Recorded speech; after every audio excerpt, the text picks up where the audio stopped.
खबर एडमिंटन तो है। एडमिंटन दे विच मेयर दी चोण लई होड़ लगी नज़र आ रही है। जी हाँ, की चल रहा है इस दौरान? इस तो इलावा कोविड अपडेट संबंधी की कुछ चल रहा है, देखते हैं साडे सीनियर पत्रकार कुलमीत सिंह संघा दी एडमिंटन तो एक खास रिपोर्ट। चैनल पंजाबी वेख रहा है समूह दर्शकों को कुलमीत सिंह संघा वालों निੱਘੀ जी आया। वाहिगुरू जी का खालसा, वाहिगुरू जी की फतेह। एडमिंटन शहर तो ਤੁਹਾਡੇ ਲਈ ਕੁਝ ਮੁੱਖ ਖਬਰਾਂ ਲੈ ਕੇ ਹਾਜ਼ਰ ਹਾਂ। ਸਾਡੇ ਸੂਬੇ ਦੇ ਵਿੱਚ ਕੋਵਿਡ-19 ਦੇ ਕੇਸ ਜਿਹੜੇ ਆ ਕੱਲ੍ਹ ਦੱਸਿਆ ਜਾ ਰਿਹਾ ਸੀ ਕਿ ਕਾਫੀ ਘਟ ਗਏ ਸੀਗੇ, ਪਰ ਅੱਜ ਜਿਹੜੀ ਰਿਪੋਰਟ ਦਿੱਤੀ ਗਈ ਹੈ ਡਾਕਟਰ ਡੀਨਾ ਹਿੰਸ਼ਾ ਹੋਰਾਂ ਵੱਲੋਂ, ਉਹਦੇ ਵਿੱਚ ਨੰਬਰ ਇੱਕ ਵਾਰ ਫਿਰ ਵੱਧ ਗਏ ਨੇ। ਜੀ ਹਾਂ, ਹੁਣ ਜਿਹੜੇ ਨੰਬਰ ਆ ਉਹ ਕੀ ਕਹਿੰਦੇ ਨੇ 582 ਨਵੇਂ ਕੇਸ ਆਏ ਨੇ ਅਤੇ 13 ਹੋਰ ਮੌਤਾਂ ਜਿਹੜੀਆਂ ਇੱਥੇ ਅਲਬਰਟਾ ਦੇ ਵਿੱਚ ਹੋਈਆਂ ਨੇ। ਔਰ ਜਿਹੜੀ ਇੱਕ ਦੂਸਰੀ ਚਿੰਤਾ ਵਾਲੀ ਖਬਰ ਹੈ, ਉਹ 68 ਨਵੇਂ ਕੇਸ ਜਿਹੜੇ ਆ ਵੇਰੀਐਂਟ ਵਾਲੇ ਉਹ ਕਨਫਰਮ ਹੋ ਚੁੱਕੇ ਨੇ। ਉਹ ਜਿਹੜੇ ਦੋ ਵੇਰੀਐਂਟ ਆ ਜੀ ਕੋਵਿਡ-19 ਦੇ, ਇੱਕ ਤਾਂ ਤੁਹਾਨੂੰ ਪਤਾ ਕਿ ਇੰਗਲੈਂਡ ਤੋਂ ਆ ਅਤੇ ਦੂਸਰਾ ਸਾਊਥ ਅਫਰੀਕਾ ਤੋਂ ਆ। ਉਹਦੇ ਬਾਰੇ ਛਾਣਬੀਣ ਜਿਹੜੀ ਆ ਜੀ ਹੋ ਰਹੀ ਆ। ਜਿਵੇਂ ਡਾਕਟਰ ਡੀਨਾ ਹਿੰਸ਼ਾ ਹੋਰਾਂ ਨੇ ਕੱਲ੍ਹ ਵੀ ਦੱਸਿਆ ਸੀ ਕਿ ਜਿਹੜੀ ਜਗ੍ਹਾ 'ਤੇ ਵੀ ਉਹ ਹੋਏ ਆ ਅਤੇ ਉਹਦੇ 'ਤੇ ਉਹ ਫਾਲੋ ਅਪ ਕਰ ਰਹੇ ਨੇ ਕਿ ਜ਼ਿਆਦਾ ਉਹਨਾਂ ਦਾ ਫੈਲਾਅ ਨਹੀਂ ਹੋਇਆ, ਪਰ ਜਿੱਥੇ ਜਿੱਥੇ ਕੁਝ ਲੋਕ ਗਏ ਨੇ ਉਹਨਾਂ 'ਤੇ ਉਹ ਕੀ ਕਹਿੰਦੇ ਨੇ ਨਬਜ਼ ਜਿਹੜੀ ਆ ਉਹ ਟੋਹ ਰਹੇ ਨੇ ਵੀ ਕਿਸੇ ਨੂੰ ਉਹ ਬਿਮਾਰੀ ਲੱਗੀ ਤਾਂ ਨਹੀਂ ਹੈ। ਪਰ ਸੋ ਫਾਰ ਜਿਹੜੇ 68 ਕੇਸ ਆ ਜੀ ਉਹ ਅਲਬਰਟਾ ਦੇ ਵਿੱਚ ਕਨਫਰਮ ਹੋ ਚੁੱਕੇ ਨੇ। 6588 ਕੇਸ ਜਿਹੜੇ ਨੇ ਉਹ ਐਕਟਿਵ ਨੇ ਔਰ 517 ਲੋਕ ਹਸਪਤਾਲ ਦੇ ਵਿੱਚ ਜੇਰੇ ਇਲਾਜ ਆ ਔਰ 93 ਉਹਨਾਂ ਦੇ ਵਿੱਚੋਂ ICU ਵਿੱਚ ਨੇ। ਸੋ ਇਹਨਾਂ ਜਿਹੜੇ ਕੇਸਿਸ ਆ ਜੀ, ਇਹਨਾਂ ਨੂੰ ਦੇਖਦਿਆਂ ਹੋਇਆਂ ਜਿਹੜੀ ਰੀਓਪਨਿੰਗ ਵਾਲੀ ਗੱਲ ਕੀਤੀ ਜਾ ਰਹੀ ਸੀ, ਉਹ ਕਹਿੰਦੇ ਵੀ ਕੀਤੀ ਜਾਏਗੀ ਪਰ ਫੇਜ਼ਸ ਦੇ ਵਿੱਚ ਕੀਤੀ ਜਾਏਗੀ। ਯਾਨੀ ਕਿ ਥੋੜ੍ਹੇ ਬਿਜ਼ਨਸ ਨੂੰ, ਜਿਵੇਂ ਸੋਮਵਾਰ ਆਉਣ ਵਾਲੇ ਸੋਮਵਾਰ ਨੂੰ ਕਿਹਾ ਗਿਆ ਸੀਗਾ ਵੀ ਰੈਸਟੋਰੈਂਟ ਜਿਹੜੇ ਨੇ ਉਹ ਖੁੱਲ੍ਹਣਗੇ, ਸਰਵਿਸ ਜਿੱਥੇ ਦਿੱਤੀ ਜਾ ਸਕਦੀ ਆ। ਔਰ ਨਾਲ ਦੀ ਨਾਲ ਜਿਹੜੇ ਹੈਲਥ ਜਾਂ ਸਪਾ ਕਹਿ ਲਓ ਹੈਗੇ ਨੇ, ਹੈਲਥ ਕਲੱਬਸ ਨੇ, ਉੱਥੇ ਵੀ 1-on-1 ਜਿੱਥੇ ਕੋਈ ਵਿਅਕਤੀ ਹੋਏਗਾ ਜੀ ਉਹ ਉਹਨਾਂ ਨੇ ਖੋਲ੍ਹਣੇ ਨੇ। ਵਰਨਾ ਹਜੇ ਓਪਨ ਨਹੀਂ ਕੀਤਾ ਜਾ ਰਿਹਾ, ਮਤਲਬ ਸ਼ਰੇਆਮ ਨਹੀਂ ਕਿ ਤੁਸੀਂ ਜਦੋਂ ਮਰਜ਼ੀ ਚਲੇ ਜਾਓ। ਇੱਦਾਂ ਦੀ ਗੱਲ ਜਿਹੜੀ ਆ ਉਹ ਕਹਿੰਦੇ ਵੀ ਹਜੇ ਨਹੀਂ ਕੀਤੀ ਜਾ ਸਕਦੀ। ਜਿਹੜੇ ਨਵੇਂ ਵੇਰੀਐਂਟ ਆ ਉਹਨਾਂ ਬਾਰੇ ਡਾਕਟਰ ਡੀਨਾ ਹਿੰਸ਼ਾ ਕਹਿੰਦੀ ਵੀ ਇਹਨਾਂ ਬਾਰੇ ਹਜੇ ਬਹੁਤ ਸਾਰਾ ਲਿਟਰੇਚਰ ਜਿਹੜਾ ਔਰ ਐਵੀਡੈਂਸ ਹੌਲੀ ਹੌਲੀ ਬਾਹਰ ਆ ਰਿਹਾ, ਉਹਨੂੰ ਸਟੱਡੀ ਕੀਤਾ ਜਾ ਰਿਹਾ ਅਤੇ ਉਹਦੇ 'ਤੇ ਗੌਰ ਕੀਤੀ ਜਾ ਰਹੀ ਵੀ ਇਹ ਕਿਵੇਂ ਸਪਰੈਡ ਹੁੰਦਾ ਅਤੇ ਕਿਵੇਂ ਲੋਕਾਂ 'ਤੇ ਅਸਰ ਕਰਦਾ। ਵੈਕਸੀਨ ਬਾਰੇ ਉਹਨਾਂ ਨੇ ਦੱਸਿਆ ਕਿ ਤਕਰੀਬਨ 1 ਲੱਖ ਤੋਂ ਉੱਤੇ ਜੀ ਲੋਕਾਂ ਨੂੰ ਜਿਹੜੀ ਆ ਪਹਿਲੀ ਡੋਜ਼ ਦਿੱਤੀ ਜਾ ਚੁੱਕੀ ਆ ਔਰ ਦੂਸਰੀ ਡੋਜ਼ ਵੀ ਕੋਈ 12,000 ਦੇ ਕਰੀਬ ਹੈ ਜੀ ਜਿਨ੍ਹਾਂ ਨੂੰ ਦੂਸਰੀ ਡੋਜ਼ ਵੀ ਮਿਲ ਚੁੱਕੀ ਆ। ਪਰ ਉਹ ਕਹਿੰਦੇ ਜੀ ਵੀ ਜਦੋਂ ਵੀ ਤੁਹਾਡਾ ਮੌਕਾ ਮਿਲੇ ਤੁਹਾਨੂੰ, ਤੁਸੀਂ ਉਹ ਵੈਕਸੀਨ ਜਿਹੜੀ ਉਹ ਜ਼ਰੂਰ ਲਵਾਉਣੀ ਆ। ਕੁਝ ਇੱਕ ਕਾਲਸ ਕਹਿੰਦੇ ਸੀਨੀਅਰਸ ਨੂੰ ਆ ਰਹੀਆਂ ਨੇ ਕਿ ਭਾਈ ਤੁਸੀਂ ਵੈਕਸੀਨ ਲਵਾ ਲਓ ਪਰ ਕੁਝ ਪੈਸੇ ਦੇ ਕੇ। ਉਹ ਕਹਿੰਦੇ ਵੀ ਇੱਦਾਂ ਇਹ ਜਿਹੜੀਆਂ ਸਭ ਸਕੈਮ ਨੇ, ਇੱਦਾਂ ਦੀਆਂ ਗੱਲਾਂ 'ਤੇ ਤੁਸੀਂ ਧਿਆਨ ਨਹੀਂ ਦੇਣਾ। ਜਦੋਂ ਵੈਕਸੀਨ ਅਵੇਲੇਬਲ ਹੋਵੇਗੀ ਉਹ ਮੁਫਤ ਦਿੱਤੀ ਜਾਣੀ ਆ, ਕਿਉਂਕਿ ਇਸ ਵੇਲੇ ਹਜੇ ਉਹ ਪੂਰੀ ਇਹਨਾਂ ਪਾਸ ਨਹੀਂ ਪਹੁੰਚੀ। ਇਸ ਕਰਕੇ ਉਹ ਕਹਿੰਦੇ ਜੀ ਵੀ ਅਸੀਂ ਸਾਰਿਆਂ ਨੂੰ ਹਜੇ ਵੈਕਸੀਨ ਨਹੀਂ ਦੇ ਸਕੇ, ਪਰ ਇਹ ਜਿਹੜੀ ਉਦੋਂ ਉਹ ਮੁਫਤ ਮਿਲੇਗੀ ਸਭ ਨੂੰ। ਸੋ ਇਹ ਜਿਹੜੇ ਲੋਕ ਤੁਹਾਡੇ ਨਾਲ ਠੱਗੀ ਲਾਉਣੀ ਚਾਹੁੰਦੇ ਨੇ ਉਹਨਾਂ ਤੋਂ ਤੁਹਾਨੂੰ ਬਚਾਅ ਕਰਨਾ ਚਾਹੀਦਾ। ਜੇ ਕੋਈ ਫੋਨ ਕਾਲ ਆਉਂਦੀ ਹੈ ਤਾਂ ਉਹ ਕਹਿੰਦੇ ਤੁਹਾਨੂੰ ਫੋਨ ਥੱਲੇ ਰੱਖ ਦੇਣਾ ਚਾਹੀਦਾ, ਉਹਦਾ ਜਵਾਬ ਨਹੀਂ ਦੇਣਾ ਚਾਹੀਦਾ।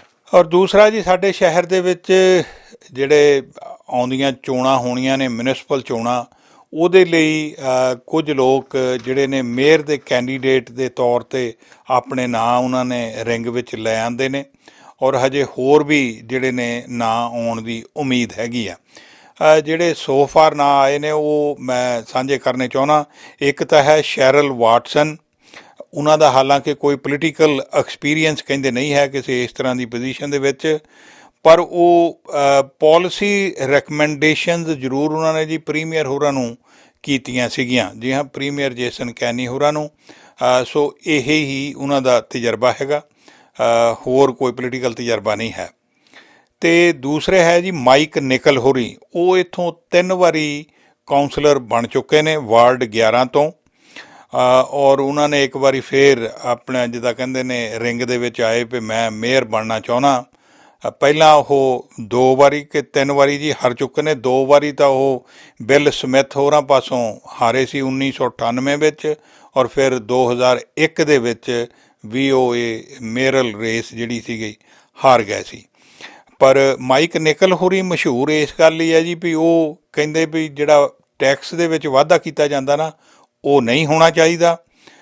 ਔਰ ਨਾਲ ਦੀ ਨਾਲ ਉਹ ਕਹਿੰਦੇ ਵੀ ਜਿਹੜੇ ਕੋਈ ਇੱਦਾਂ ਦੇ ਨਵੇਂ ਰੈਗੂਲੇਸ਼ਨ ਲੈ ਕੇ ਆਉਣੇ ਆ ਜਿਹੜੇ ਬਿਜ਼ਨਸਿਸ ਨੂੰ ਅਪੋਜ਼ ਕਰਨ, ਉਹਦਾ ਵੀ ਉਹ ਉਹਨਾਂ ਰੈਗੂਲੇਸ਼ਨਸ ਦਾ ਵੀ ਵਿਰੋਧ ਕਰਦੇ ਨੇ। ਇਹ ਮਤਲਬ ਉਹਨਾਂ ਦਾ ਟਰੈਕ ਰੈਕਰਡ ਹੈ। ਔਰ ਤੀਸਰੀ ਹੈ ਕਿਮ ਕ੍ਰਸ਼ਲ। ਉਹ ਵੀ ਸਾਬਕਾ ਕਾਉਂਸਲਰ ਆ, ਵਾਰਡ 2 ਤੋਂ 3 ਵਾਰੀ ਕਾਉਂਸਲਰ ਬਣੀ ਸੀ। ਜਦੋਂ ਉਹ ਪਿਛਲੀ ਵਾਰੀ ਛੱਡ ਕੇ ਗਏ ਤਾਂ ਉਹਨਾਂ ਕਿਹਾ ਸੀ ਜੀ ਅਸੀਂ ਪਰਿਵਾਰ ਦੇ ਵਿੱਚ ਆਪਣਾ ਸਮਾਂ ਦੇਣਾ ਆ। ਇਹ ਮੇਰੇ ਖਿਆਲ 2013 ਦੀ ਗੱਲ ਆ। ਹਾਂ, 2013 ਦੇ ਵਿੱਚ ਉਹ ਛੱਡ ਕੇ ਗਏ ਸੀ ਅਤੇ ਹੁਣ ਵਾਪਸ ਫਿਰ ਆ ਗਏ ਨੇ। ਜਿਹੜੀ ਪਹਿਲਾਂ ਉਹਨਾਂ ਨੇ ਗੱਲ ਕਹੀ ਸੀਗੀ ਕਿ ਹਾਂ ਜੀ ਮੈਨੂੰ ਆਪਣੇ ਪਰਿਵਾਰ ਨਾਲ ਸਮਾਂ ਚਾਹੀਦਾ, ਅਤੇ ਹੁਣ ਸ਼ਾਇਦ ਉਹ ਉਹਨਾਂ ਗੱਲਾਂ ਤੋਂ ਥੋੜ੍ਹੀ ਫੁਰਸਤ ਮਿਲੀ ਹੋਵੇ ਅਤੇ ਉਹਨਾਂ ਨੇ ਦੁਬਾਰਾ ਹੁਣ ਮੇਅਰ ਦੀ ਜਿਹੜੀ ਪੋਜੀਸ਼ਨ ਹੈ ਉਹਦੇ ਲਈ ਉਹ ਆਉਣਾ ਚਾਹੁੰਦੇ ਨੇ ਇਲੈਕਸ਼ਨ ਦੇ ਵਿੱਚ। ਔਰ ਇਹ ਉਸ ਫੈਸਲੇ ਦੇ ਵਿੱਚ ਸ਼ਾਮਲ ਸੀ ਜੀ ਜਿਹਦੇ ਵਿੱਚ ਸਿਟੀ ਆਫ ਐਡਮੰਟਨ ਦਾ ਜਿਹੜਾ ਸਿਟੀ ਸੈਂਟਰ ਏਅਰਪੋਰਟ ਜਦੋਂ ਬੰਦ ਕੀਤਾ ਗਿਆ, ਉਹ ਫੈਸਲੇ ਦੇ ਵਿੱਚ ਇਹਨਾਂ ਦੀ ਵੋਟ ਵੀ ਹੱਕ ਵਿੱਚ ਸੀਗੀ। ਸੋ ਇਹ 3 ਵਿਅਕਤੀ ਸੋ ਫਾਰ ਜਿਹੜੇ ਹੈ ਨੇ ਜੀ ਜਿਨ੍ਹਾਂ ਦਾ ਨਾਂ ਆਇਆ ਮੇਅਰਲ ਰੇਸ ਦੇ ਵਿੱਚ, ਔਰ ਹਜੇ ਹੋਰ ਵੀ ਵਿਅਕਤੀਆਂ ਦੇ ਨਾਂ ਆਉਣ ਦੀ ਉਮੀਦ ਹੈਗੀ ਆ। ਔਰ ਤੀਸਰੀ ਇੱਕ ਖਬਰ ਹੈ ਜੀ, ਉਹ ਮਹਿਸੂਸ ਕਰਨ ਵਾਲੀ ਜ਼ਿਆਦਾ ਆ। ਉਹ ਇਸ ਵੇਲੇ ਦੱਸਿਆ ਜਾ ਰਿਹਾ ਵੀ ਅਲਬਰਟਾ ਦੇ ਵਿੱਚ ਨਾ ਪੋਲਰ ਵੋਰਟੈਕਸ ਜਿਹੜਾ ਆ ਉਹ ਠੰਡਾ ਮੌਸਮ ਲੈ ਕੇ ਪਹੁੰਚ ਗਿਆ। ਜਿਹਾ ਜਿੰਨਾ ਵੀ ਠੰਡ ਤੁਸੀਂ ਕਹਿ ਸਕਦੇ ਹੋ ਉਨੀ ਠੰਡ ਲੈ ਕੇ ਉਹ ਪਹੁੰਚ ਗਿਆ ਜੀ। ਜਨਵਰੀ ਦੇ ਵਿੱਚ ਤਾਂ ਲੋਕ ਆਸ ਕਰਦੇ ਸੀ ਵੀ ਬੜੀ ਵਧੀਆ ਲੰਘ ਗਈ। ਵੈਸੇ ਕਹਿੰਦੇ ਹੁੰਦੇ ਵੀ ਜਨਵਰੀ ਠੰਡੀ ਆ, ਪਰ ਐਤਕੀ ਵਧੀਆ ਲੰਘ ਗਈ ਆ। ਔਰ ਫਰਵਰੀ ਦੇ ਵਿੱਚ ਆ ਕੇ ਹੁਣ ਮੌਸਮ ਜਿਹੜਾ ਉਹ ਬਹੁਤ ਠੰਡਾ ਹੋ ਗਿਆ। ਐਕਚੁਅਲੀ ਉਹਨਾਂ ਨੇ ਹਾਸੇ ਨਾਲ ਇਹ ਗੱਲ ਲਿਖੀ ਆ ਵੀ ਯੂਜਲੀ ਤਾਂ ਨਾਰਥ ਪੋਲ ਦੇ ਵਿੱਚ ਜਿਹੜੀ ਠੰਡ ਆ ਜ਼ਿਆਦਾ ਹੁੰਦੀ ਆ, ਪਰ ਐਤਕੀ ਉੱਧਰੋਂ ਠੰਡ ਇੱਧਰ ਨੂੰ ਆ ਰਹੀ ਆ।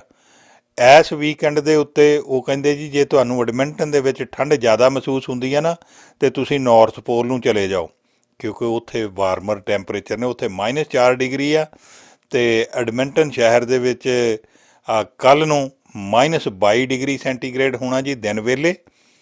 ਔਰ ਹਵਾਵਾਂ ਦੇ ਨਾਲ ਰਾਤ ਨੂੰ ਜਿਹੜਾ ਤਾਪਮਾਨ ਆ ਉਹ -40 ਡਿਗਰੀ ਹੋ ਜਾਣਾ। ਜੀ ਹਾਂ, 40 ਡਿਗਰੀ ਸੈਲਸੀਅਸ ਰਾਤ ਨੂੰ ਤਾਪਮਾਨ ਹੋਣਾ। ਔਰ ਇਹ ਕੋਈ 1-2 ਦਿਨਾਂ ਦੇ ਵਿੱਚ ਖਤਮ ਹੋਣ ਵਾਲੀ ਗੱਲ ਨਹੀਂ ਹੈ, ਬੜਾ ਲੰਬਾ ਸਮਾਂ। ਉਹ ਕਹਿੰਦੇ ਜੀ ਘੱਟੋ ਘੱਟ 10 ਦਿਨ ਇਹ ਜਿਹੜਾ ਤਾਪਮਾਨ ਆ ਇਸੇ ਤਰ੍ਹਾਂ ਹੀ ਠੰਡ ਰਹਿਣੀ ਆ। ਅਤੇ ਉਹ ਕਹਿੰਦੇ ਵੀ ਜੇ ਜ਼ਿਆਦਾ ਠੰਡ ਮਤਲਬ ਤੁਹਾਨੂੰ ਇੱਥੇ ਮਹਿਸੂਸ ਹੋ ਰਹੀ ਤਾਂ ਨਾਰਥ ਪੋਲ ਨੂੰ ਜਾਓ, ਉੱਥੇ ਸਿਰਫ -4 ਡਿਗਰੀ ਤਾਪਮਾਨ ਹੋਵੇਗਾ।